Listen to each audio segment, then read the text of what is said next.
Welcome to conversations. मैं आपका host, आपका दोस्त मुख्तदर खान, और आज मैं आपसे बात करूंगा कि दुनिया में जो ग्लोबल इकोनॉमी में जो ये नेगेटिव एनवायरनमेंट है टुवर्ड्स फॉरेन डायरेक्ट इन्वेस्टमेंट, और जो पिछले 20 साल से फॉरेन डायरेक्ट इन्वेस्टमेंट का स्टैग्नेशन हुआ है या डिक्लाइन हुआ है, उसका असर इंडिया पे कम, चाइना पे ज़्यादा हुआ है। तो इन अ वे आप ये कह सकते हैं कि India is winning the declining battle for foreign direct investment. ये जो फॉरेन डायरेक्ट इन्वेस्टमेंट की जो पाई है, वो जो छोटी होती जा रही है, लेकिन इंडिया का हिस्सा बढ़ते जा रहा है, चाइना का बहुत शदीद तेज़ी से कम हो रहा है।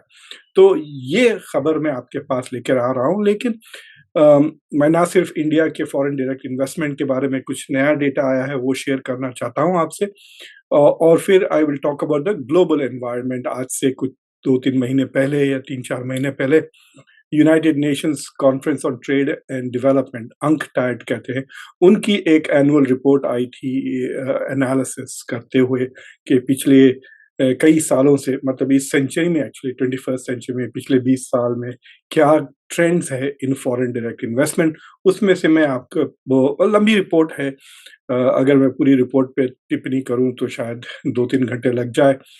और आप लोग basically you can go and read that, UNCTAD के रिपोर्ट पर है, यूएन की वेबसाइट पर। मैं 3-4 जो अहम ट्रेंड्स है उनके बारे में आपसे बात करूंगा, लेकिन इससे पहले कॉन्वर्सेशंस को सब्सक्राइब करें, वीडियो को लाइक करें, बेल आइकॉन को ज़रूर प्रेस करें और इस वीडियो को दूसरों के साथ शेयर करें। तो ये वो दौर पीरियड है जिसमें फर्स्ट क्वार्टर के इकोनॉमी के रिपोर्ट्स आने लगते हैं, खास तौर से जीडीपी ग्रोथ। तो जुमा को है, आज यहाँ पे थर्सडे, यानी कल चंद घंटों में इंडिया की जीडीपी की रिजल्ट्स आ जाएंगे, जनवरी टू मार्च 2024, यानी फोर्थ क्वार्टर। जो इंडिया का 23-24 का जो फिस्कल ईयर है, उसके फोर्थ क्वार्टर के आपको डेटा मिलेगी। एक्सपेक्टेशंस ये है कि इंडिया तकरीबन 7.5% या तक 8% भी हो सकता है, is growing at that pace. We will see दूसरी इकोनॉमीज का क्या है। चाइना की खबर तो आ चुकी है, कुछ 5.1 या 5.3% से चाइना ने इस क्वार्टर में ग्रो किया है। यूनाइटेड स्टेट्स तो बहुत ही बुरा परफॉर्मेंट है, 1.6% से ग्रो किया है, एंड इंडिया का एक्सपेक्टेशंस है अबाउट 8%, यानी अमेरिका से तकरीबन 5-6 गुना ज़्यादा और चाइना से नियरली 1.5 टाइम्स ज़्यादा ग्रोथ। सो आई थिंक कल वो जो खबर आएगी that will be good news. लेकिन ये जो खबर है फॉरेन डायरेक्ट इन्वेस्टमेंट्स को लेकर, उसमें खबर ये है कि मैं अंकटैड का जो ट्रेंड्स है उसके बारे में बाद में बात करूंगा, लेकिन पहले मैं आपको बता दूं कि इंडिया का जो ओवरऑल ग्रोथ है 1% से गिर गया है। यानी 2022 में इंडिया के जो टोटल फॉरेन डायरेक्ट इन्वेस्टमेंट्स थे 71.35 बिलियन डॉलर्स थे, इस साल 70.95 बिलियन डॉलर, यानी तकरीबन कुछ 400-500 मिलियन डॉलर से कम फॉरेन डायरेक्ट इन्वेस्टमेंट आए। You can say it was study, it was the same. और दूसरी चीज ये है कि ओवरऑल जो एक्चुअल फॉरेन डायरेक्ट इन्वेस्टमेंट है, देखिए फॉरेन डायरेक्ट इन्वेस्टमेंट्स 2-3 किस्म के होते हैं। एक तो लोन भी हो सकता है, but what is interesting is कि लेट्स से कि मैंने किसी कंपनी में इंडिया में एक 100 मिलियन डॉलर या 100 बिलियन डॉलर इन्वेस्ट कर दिया, तो that is foreign direct investment, 100 billion dollar आ रहा है। लेकिन अगले साल या उस मेरे वो इन्वेस्टमेंट पे लेट्स से कि मुझे 7% रिटर्न मिला, तो वो 7% जो एक्स्ट्रा बनता है, अगर मैं उसको री इन्वेस्ट कर देता हूँ इंडिया में, so that is also considered as foreign direct investment. हालांकि दैट इज अर्निंग्स डोमेस्टिकली, यानी वो जो प्रॉफिट्स है वो इंडिया में बने थे, लेकिन उसको भी फॉरेन डायरेक्ट इन्वेस्टमेंट समझते हैं। तो एक्चुअली जो 2023 का इंडिया में फॉरेन डायरेक्ट इन्वेस्टमेंट है वो 44 बिलियन डॉलर्स का है, 44.4, और पिछले साल 46.03 था, तो तकरीबन 1.5 बिलियन डॉलर का एक्चुअल डिक्लाइन हुआ है इंडिया में। जो इंडिया का जो सबसे बड़ा फॉरेन डायरेक्ट इन्वेस्टमेंट 2023 में था वो सिंगापुर से आया। It is very interesting. ना वो चाइना है, वो तो इंडिया ब्लॉक कर रही है, और वो यूएस भी नहीं है, वो किसी यूरोपियन कंट्री का नहीं है, ना वो जापान है, ना क्वाड का कोई कंट्री है। तो सबसे ज़्यादा इन्वेस्टमेंट्स, फॉरेन डायरेक्ट इन्वेस्टमेंट्स वो 46 बिलियन में 44 बिलियन में सबसे ज़्यादा सिंगापुर से आए और गेस व्हाट? उसके बाद मॉरिशस है, थर्ड यूनाइटेड स्टेट्स है। तो ये मॉरिशस का मुझे ज़रा सस्पिशियस होता है। देखिए, one of the biggest foreign direct investors Netherlands है। तो नीदरलैंड्स में क्या होता है, इट्स उसका जो बैंकिंग सिस्टम है स्विट्जरलैंड की तरह है। तो फॉर लेट्स से कि अदानी के पास बहुत सारा ब्लैक मनी पड़ा हुआ है, वो ले जाके वो नीदरलैंड्स में इन्वेस्ट कर देता है, किसी कंपनी को बनाकर वहां पे डाल देता है बैंक। फिर वो कंपनी, नीदरलैंड्स बेस्ड कंपनी, फिर इंडिया में इन्वेस्ट करती है। तो हालांकि पैसा है अदानी का या अंबानी का या मुख्तदर खान का, लेकिन आपको ऐसा लिखता है पेपर पे कि ये फॉरेन डायरेक्ट इन्वेस्टमेंट्स आ रहा है। तो मुझे मॉरिशस पे शक है कि हो सकता है कि मॉरिशस से जो पैसे इंडिया में आ रहे हैं वो इंडियंस के ही पैसे हैं, जो इन्होंने जाके वहाँ पे ले जाके रखा है, वहाँ पे कंपनीज क्रिएट करे हैं, फिर वहाँ से वापस इंडिया में इन्वेस्ट कर रहे हैं। क्योंकि जो फॉरेन इन्वेस्टर्स आते हैं उनको ज़्यादा पर्क्स मिलते हैं, ज़्यादा सहूलतें देती है गवर्नमेंट, ज़्यादा मतलब टैक्स फ्री इस तरह की चीज़ें मिलती हैं। वही पैसा आप अगर एज़ अ डोमेस्टिक इन्वेस्टर अगर आप इन्वेस्ट करें तो you are not going to get that benefit. So I am very suspicious about ये मॉरिशस के जो इन्वेस्टमेंट्स आ रहे हैं इंडिया में। आप लोग तहकीकात करें, और मैं भी देखता हूँ, अगर मुझे कुछ इन्फॉर्मेशन मिली तो I will definitely share with you. जो सबसे ज़्यादा इन्वेस्टमेंट्स आए हैं फॉरेन डायरेक्ट इन्वेस्टमेंट्स 2023 में, वो महाराष्ट्र में थे तकरीबन 15 बिलियन डॉलर, और फिर वो दूसरे वो गुजरात में 7.3, उसके बाद कर्नाटका 6.57 बिलियन। गुजरात में तो आपको याद होगा कि सारे माइक्रोचिप के इन्वेस्टमेंट्स इंडिया के गुजरात में ही आ रहे हैं। सो this is the overall India का जो सिनेरियो है फॉरेन डायरेक्ट इन्वेस्टमेंट्स का।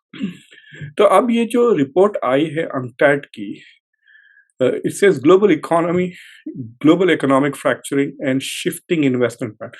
तो ये जो फ्रैक्चरिंग हो रही है, आपको याद होगा कि मैंने गीता गोपीनाथ की जो लेक्चर थी स्टैनफोर्ड यूनिवर्सिटी में, Gita Gopinath is number 2 in IMF, is the managing director in IMF, number 2 है। तो उसने एक बहुत ज़बरदस्त लेक्चर दिया था स्टैनफोर्ड पे, जिसका मैंने आपके साथ समरी भी शेयर किया है, देखें आप जाकर। अ, तो जब आप चैनल पे जाते हैं, ऊपर सर्च बॉक्स में अगर आप गीता गोपीनाथ का नाम लिखें तो वो लेक्चर आ जाएगा, उसमें समर देखें। तो शी वाज़ टॉकिंग अबाउट कि अगर इकोनॉमी, ग्लोबल इकोनॉमी फ्रैगमेंट हो जाती है, यानी US block, China block, third world या डेवलपिंग नेशंस का अलग, ग्लोबल साउथ का अलग ब्लॉक बन जाता है, तो उससे या तो कुछ 0.2% या ज़्यादा से ज़्यादा 7% का जीडीपी पे नुकसान हो सकता है इमीडिएटली। ग्लोबल जीडी यानी global economy basically deglobalization हो जाएगा अगर फ्रेगमेंटेशन हो जाए, क्योंकि ग्लोबल इकोनॉमी इज वन। अगर 2-3 इकोनॉमीज बन जाते हैं ग्लोबली, देन इट्स फ्रेगमेंटेशन, और उसके वजह से जो इन्वेस्टमेंट के पैटर्न्स है वो बदल गए। तो 2 चीज़ें हुई हैं फॉरेन डायरेक्ट इन्वेस्टमेंट्स को ग्लोबली। एक तो पिछले 3-4 साल में 12% कम हो गया है ओवरऑल फॉरेन डायरेक्ट इन्वेस्टमेंट्स, और दूसरी चीज़ ये है कि उसके पैटर्न्स ऑफ इन्वेस्टमेंट चेंज हो गए।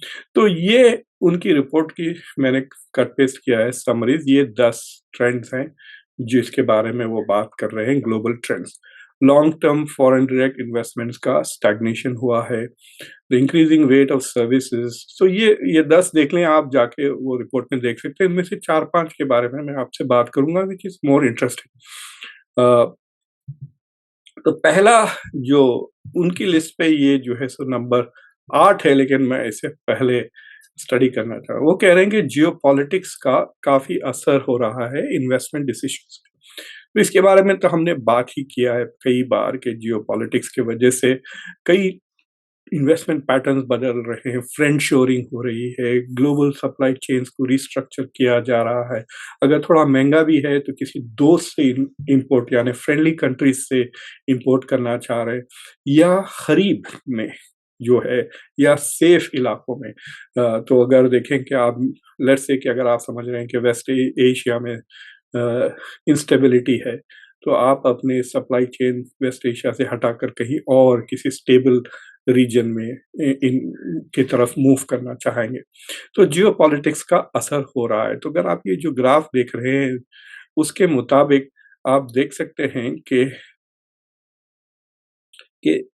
इन्वेस्टमेंट्स इंक्लूडिंग ग्रीनफील्ड प्रोजेक्ट्स यानी सोलर सेल्स वगैरह में भी इन्वेस्टमेंट्स तकरीबन हर जगह जो मैन्युफैक्चरिंग है उसका भी नीचे जा रहा है, स्ट्रेटेजिक सेक्टर्स में भी जा रहा है, सारे सेक्टर्स में भी। तो investments are getting impacted by geopolitics और नेगेटिव इम्पैक्ट हो रहा है। ऐसा नहीं कि इन्वेस्टमेंट्स बढ़ रहे हैं। लोग चाइना से करने में डर रहे हैं तो कहाँ इन्वेस्ट करें, ये सवाल उठ रहा है। तो they are taking longer time to make decisions. दूसरी चीज जो ट्रेंड आई है कि सर्विसेज में ज्यादा इन्वेस्टमेंट्स हो रहे हैं और मैन्युफैक्चरिंग में कम। तो आप ये जो ग्राफ देख रहे हैं इसमें ब्लू जो है वो सर्विसेज है और जो येलो है वो मैन्युफैक्चरिंग है और जो बाकी का डार्क ब्लू है वो अदर नॉन सर्विसेज है। I don't know what it can be, manufacturing भी नहीं है, सर्विसेज भी नहीं है। वी विल छोड़ दें, वो बहुत ही छोटा सा हिस्सा है, we will forget about it. तो 2004 या 2007 में अगर आप देखें तो जो सर्विसेज में इन्वेस्टमेंट्स हो रहे थे, फॉरेन डायरेक्ट इन्वेस्टमेंट्स, वो 66% था और जो मैन्युफैक्चरिंग में था वो 26% था। ये this were the heydays of investments in China, जब चाइना को थैंक्स टू बिल क्लिंटन और अमेरिका के investments most favoured nation status जो चाइना को दिया गया। अब कह रहे हैं एरिक गारसेटी, इंडिया के यूएस एम्बेसडर टू इंडिया, शायद वो स्टेटस अब इंडिया को दिया जाएगा। But that is to prevent a free trade agreement. तो फ्री ट्रेड एग्रीमेंट वो इंडिया के साथ नहीं साइन करेंगे, लेकिन कुछ स्पेशल ट्रेडिंग स्टेटस वो इंडिया को देने के लिए तैयार है। तो वो चाइना को उस जमाने में दिया था, तो काफी ज्यादा फॉरेन डायरेक्ट इन्वेस्टमेंट्स मैन्युफैक्चरिंग की चाइना में जा रहे थे, 26%। काफी नाफ्ता की वजह से मेक्सिको भी जा रहे थे। तो वो देखते हैं, आप देखिए हर 4-5 साल में इट वेंट डाउन फ्रॉम 26% से 13, बिल्कुल आधा हो गया है पिछले 20 साल में। तो एक ये ट्रेंड है कि मैन्युफैक्चरिंग में इन्वेस्टमेंट नहीं हो रहा है, सर्विसेज में हो रहा है। तो ये ग्लोबल ट्रेंड है, यानी this is not just the west, Europe यानी नॉर्थ अमेरिका, यूएस, कनाडा के जो भी इन्वेस्टमेंट्स जा रहे हैं वो भी सर्विसेज में जा रहे हैं, ना कि मैन्युफैक्चरिंग में। और देखिए जो मैन्युफैक्चरिंग में पैसे जाते हैं, it's difficult to move it. अगर मैंने 10 करोड़ की फैक्ट्री बना दी हैदराबाद में, तो अगर मैं उसको निकाल के कहीं और मूव करना चाहूँ तो बहुत मुश्किल हो जाएगा। लेकिन अगर मैं किसी स्टॉक्स में डाल दिए पैसे या किसी सर्विस में, तो it is easy to move that capital. I think mobility की वजह से भी अब 81% फॉरेन डायरेक्ट इन्वेस्टमेंट सारे के सारे सर्विस इंडस्ट्री में जा रहे हैं। तो इंडिया के लिए this is A worrisome trend, because India अब मैन्युफैक्चरिंग की तरफ जा रहा है, आत्मनिर्भर की बातें कर रहा है, फॉरेन डायरेक्ट इन्वेस्टमेंट इंडिया अब अट्रैक्ट करना चाह रहा है। ऐसे वक्त जब global trend is moving towards services, India is moving towards manufacturing, यानी most of the investments in manufacturing India को खुद करना पड़ेगा या लोन्स लेना पड़ेगा। So this is a big change और इसका असर तो आप चाइना पे देख ही सकते हैं, लेकिन जो दूसरे डेवलपिंग कंट्रीज है उनके लिए भी बहुत मुश्किल हो जाएगा।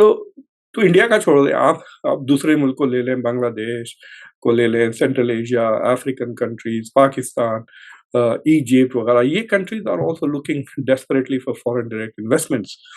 एशिया में तो जा ही रहे हैं, मतलब क्योंकि एशिया में अब 2 किस्म के मुल्क हो गए हैं, सिंगापुर, जापान, साउथ कोरिया जैसे मुल्क हैं जो फॉरेन डायरेक्ट इन्वेस्टमेंट्स अट्रैक्ट भी करते हैं और फॉरेन डायरेक्ट इन्वेस्टमेंट्स करते भी हैं। They also invest. लेकिन वैसे कंट्रीज हैं जैसे कि वियतनाम है, कंबोडिया है।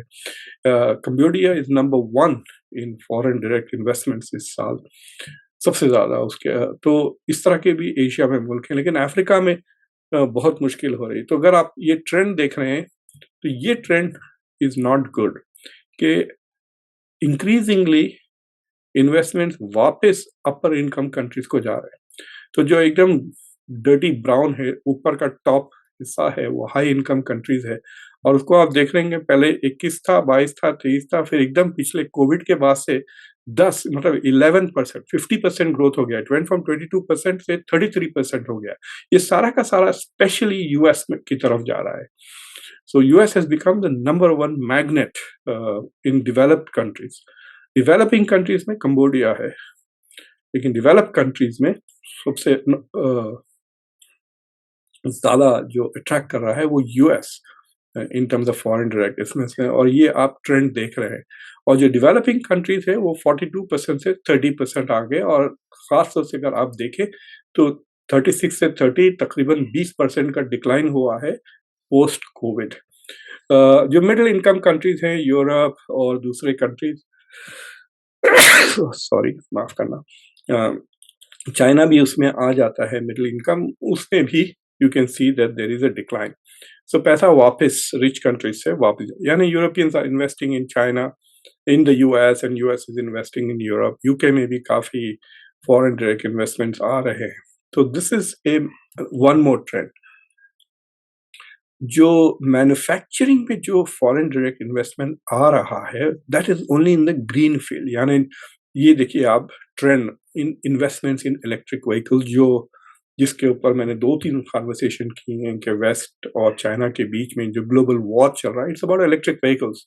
तो अगर आप देखें 2016 में 33 कुछ, what is this, compound annual growth rate 33% से आके वो 171% हो गया है इन 2023। तो इन्वेस्टमेंट्स बहुत हेवीली जो भी मैन्युफैक्चरिंग में हो रहा है वो इलेक्ट्रिक व्हीकल्स में हो रहा है। दिस इज, ये इलेक्ट्रिक व्हीकल्स आइंदा 4-5 साल is going to be a major area जहाँ पे ग्लोबल कंपटीशन बहुत तेजी से होगा। और अगर सारा का सारा मैन्युफैक्चरिंग का जो फॉरेन डायरेक्ट इन्वेस्टमेंट है, अगर वो इलेक्ट्रिक व्हीकल्स में जा रहा है, तो that means China will continue to attract. लेकिन आप चाइना का देखें, बहुत बुरा हाल हो रहा है। सो अगर आप देखते हैं इन्वेस्टमेंट्स इन चाइना, तो ये जो ग्लोबल ट्रेंड डिक्लाइन हुआ है primarily by China. For example 221 में चाइना में $350 बिलियन के फॉरेन डायरेक्ट इन्वेस्टमेंट्स हुए थे। उसके बाद इट ड्रॉप टू 189, फिर उसके बाद 180 हुआ 2022 में, और 2023 में 30 बिलियन हो गया। यानी it just drop like this. तो पिछले 4 साल में आप देखते हैं 350 बिलियन से 30 बिलियन, तकरीबन 90% डिक्लाइन हो गया है फॉरेन डायरेक्ट इन्वेस्टमेंट में चाइना। तो दिस इज, ये जो अमेरिका और यूरोप की जो जियोपॉलिटिकल टेंशन है, सैंक्शंस फॉरेन, लेकिन वो पैसा जा कहाँ रहा है? तो जो चाइना में जो 300 से ज्यादा जो पैसा नहीं गया, where is it going? It's not coming to India, क्योंकि इंडिया में भी $2 बिलियन कम हो गया है, 46 से 44। It is going to countries like Mexico, it is going to countries like Brazil, Vietnam और US. So this is a new trend in foreign direct investments. लेकिन global economy की नौयत बदल गई है। So India will have to keep that in mind कि 2-3 चीजें होने वाली हैं। एक तो एक कि अब हम फ्री मार्केट में नहीं हैं, we are not in a stage of globalization. एक जो ट्रेंड उन्होंने हाईलाइट किया है, जो मैं आपको नहीं बताया, वो ट्रेंड ये है कि 3 ग्राफ देखें कि जीडीपी तेजी से बढ़ रहा है, ट्रेड भी बढ़ रहा है, countries are trading more and more, so global trade बढ़ जा रहा है, ग्लोबल जीडीपी भी बढ़ रहा है, लेकिन फॉरेन डायरेक्ट इन्वेस्टमेंट्स गिर रहे हैं। सो यानी ये जो ट्रेड हो रहा है और जो जीडीपी ग्रोथ हो रहा है, it is happening by domestic investments. So India has to realize कि जो आ गया ठीक है, 30-40 बिलियन, जो भी 50-60, अगर अगले साल इंडिया डज बेटर तो it may jump from 44 to may be 54 या $60 billion investments. Direct equity investment की बात कर रहा हूँ, जो री इन्वेस्ट हो रहे डोमेस्टिक प्रॉफिट से, उसकी बात नहीं कर रहा मैं। लेकिन अगर India wants to be investing more and more, खासतौर से मैन्युफैक्चरिंग के लिए, डोमेस्टिक मैन्युफैक्चरिंग के लिए, then it will have to generate funds locally. यानी गवर्नमेंट की ऐसी पॉलिसीज हो कि वो encourage करें लोगों को कि वो स्मॉल स्केल इंडस्ट्रीज में, मीडियम स्केल इंडस्ट्रीज में, क्योंकि जो असल ग्रोथ आती है उस स्मॉल स्केल और मीडियम स्केल इंडस्ट्रीज की वजह से, बिकॉज वहाँ पे कंपटीशन बढ़ जाता है। अगर आप बड़ी कंपनीज में इन्वेस्ट करते हैं तो it becomes monopolistic, and so the quality goes down and competition also goes down, और प्राइसेस ऊपर जाते हैं और customers don't benefit. So if India really wants to create a competitive economy, domestic growth, manufacturing, then it should help those who are investing in small scale industries or medium scale industries. तो अगले 2 दिन में India की GDP growth आ जाएगा। Unfortunately India का many of the data is not fully available. But for example मैं देख रहा था कि इंडिया कहाँ-कहाँ इन्वेस्ट कर रहा था, मुझे प्रॉपर डेटा अभी तक नहीं मिला। अगर आपको देखना चाहिए डेटा अच्छा कैसा मिलता है, census.gov में जाइए, census.gov में जाके देखिए, तकरीबन हर महीने का आपको यूएस की इकोनॉमी के बारे में डेटा मिल जाएगा, इन्फ्लेशन के बारे में, अनएम्प्लॉयमेंट के बारे में, by race, by age, by community, by ethnicity, by region, by state, हर कंट्री के साथ कितना, वो इंडिया की commerce industry gives exports and imports, but not जितना census.gov से वो डेटा मिलता है। तो एनीवे आई होप कि आप लोगों को ये कन्वर्सेशन इंटरेस्टिंग लगा। सो प्लीज़ कन्वर्सेशंस को सब्सक्राइब करें, वीडियो को लाइक करें, बेल आइकॉन ज़रूर दबाएं और इस वीडियो को सबके साथ ज़रूर शेयर करें। एंड अब 2-3 दिन में वर्ल्ड कप भी शुरू हो रही है, हो सके तो मैं अपने थोड़े ख़यालात शेयर करूँगा। मैं आज वर्ल्ड कप का वो देख रहा था, इतने सारे भर दिए उन्होंने कंट्रीज उसमें कि इट इज़ रिडिकुलस। आधे से ज़्यादा matches in the first round are going to be very boring. ये और बात है कि पाकिस्तान अगर आयरलैंड से हार गया तो मज़ा आएगा, लेकिन इंडिया कनाडा से खेल रहा है, इंडिया अमेरिका से खेल रहा है, क्या मज़ा आएगा। So I think it is more about making money, expanding markets, पैसे का खेल लग रहा है। तो मज़ा जब से आएगा कि when it is reduce to the second round, जिसमें 8 टीमें आएंगी, और and then probably I will pay more attention to the world cup. आप में से कई लोगों ने पूछा कि क्या मैं जाऊंगा, मैं कोशिश कर रहा हूँ टिकट लेके, लेकिन बहुत महंगे, $4,500 मांग रहे हैं एक टिकट के। और इमेजिन कि आप 4,500 में टिकट खरीद कर जाएं और बारिश हो जाए, खुदा ना खास्ता। I can't afford that. Anyway we will see. So I hope कि आप लोगों को मजा आया। So please subscribe to conversations, video को लाइक करें, बेल आइकॉन जरूर दबाएं। अंटिल नेक्स्ट टाइम, मैं आपका होस्ट, आपका दोस्त मुख्तदर खान। ठीक है।